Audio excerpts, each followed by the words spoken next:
नमस्कार, स्वागत है आपका वीके न्यूज में। हिंदुत्ववादी होने का दावा करने वाली शिवसेना अब पलटते हुए नजर आ रही है। कभी बीजेपी के साथ मिलकर शिवसेना एक साथ शंख फूंका करती थी, पर अब वो कांग्रेस के साथ बिरयानी खाने के लिए तैयार है और वो अब लिबरल और सेकुलर होते हुए भी नजर आ रही है। सत्ता के मोह में शिवसेना ये भूल गई कि उनका मोटो क्या था, किसके दम पर वो चुनाव जीते थे। आपको याद दिला दूं, जब अपने दूसरे कार्यकाल में मोदी सरकार ने जम्मू कश्मीर का विशेष दर्जा खत्म किया, तब भी शिवसेना ने खुलकर उनका समर्थन किया था। इसे हटाए जाने के बाद पार्टी के मुखपत्र सामना में लिखा गया था कि कश्मीर मुसलमानों को तोहफे में नहीं दिया जा सकता।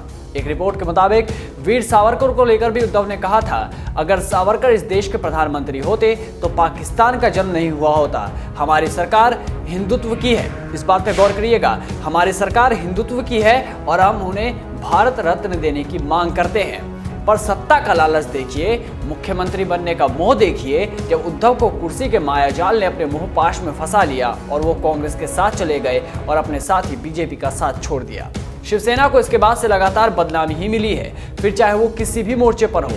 इतनी बदनामी कि उद्धव अपनी बुराई सुनना बिल्कुल भी पसंद नहीं करते और अब शिवसेना अपने मुद्दे से भटकते हुए लिबरांडुओं के साथ आ चुकी है। अपनी कुर्सी बचाने के लिए शिवसेना अपने दावों से पलटते हुए नजर आ रही है। अब शिवसेना अजान प्रतियोगिता करवाने जा रही है। इसकी घोषणा की है शिवसेना दक्षिण मुंबई डिवीजन के प्रमुख पांडुरंग सकपाल ने। पांडुरंग सकपाल ने कहा कि भगवत गीता पाठ प्रतियोगिता की तरह ही अजान पाठ प्रतियोगिता होगी। मुस्लिम बच्चों को अजान पढ़ाने के लिए प्रोत्साहित करने के लिए निर्णय लिया गया है।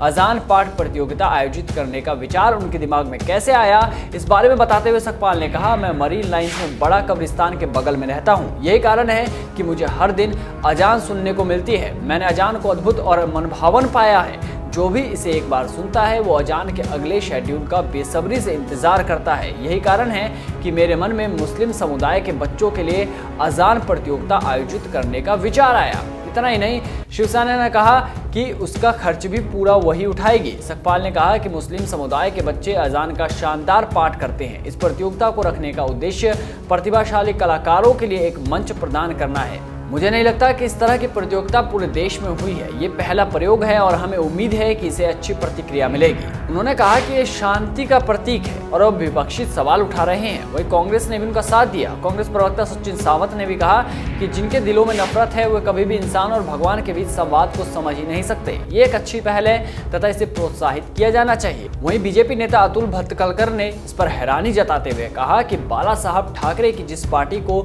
सड़क पर नमाज पढ़े जाने पर ऐतराज था, उसे अजान से ऐसा प्रेम कैसे हो गया। और यही सवाल आपसे भी है कि शिवसेना की बदलती हुई इस सोच पर आपका क्या कहना है, क्योंकि शिवसेना अब लिबरांडुओं के साथ हो चली है, शिवसेना अब सेकुलरों के साथ हो चली है, ऐसा लोगों का कहना है। और आपकी भी क्या राय है, आप कमेंट बॉक्स में जरूर बताएं। तब तक बने रहिए आप वीके न्यूज के साथ।